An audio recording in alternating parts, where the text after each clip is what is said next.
everyone, and thank you for tuning into the North Main Minute. I'm Joshua Dobie. A very common question that we hear with some regularity here at North Main Financial Group, but certainly that is out there, is how do I begin to start investing? Now, it's different for everybody. This is certainly not going to be a blanket kind of explanation or answer to that question, but a couple of items to keep in mind if you've been thinking about it, or maybe you're a little hesitant or gun shy in beginning or engaging with a financial advisor because of just what you don't know. So I'm going to give you a couple of broad topics here when we talk about the idea of starting with investing, and that hopefully can be helpful to you as you're thinking about those steps and what comes next. First thing is, we encourage folks, start small.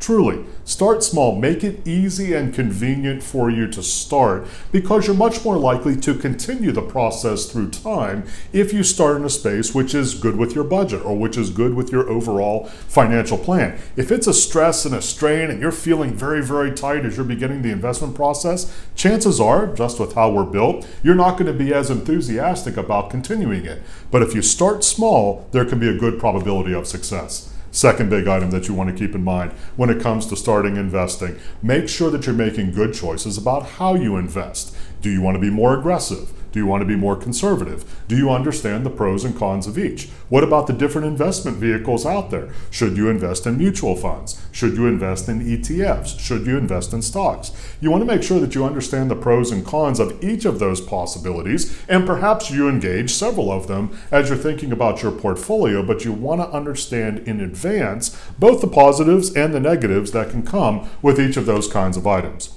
Third big item, when we're thinking about starting investing, we encourage folks, increase a little bit each year. So we talked about in the first point there about starting small, meaning we start with something that's easy and convenient relative to our budget, but then each year stretch yourself just a little bit.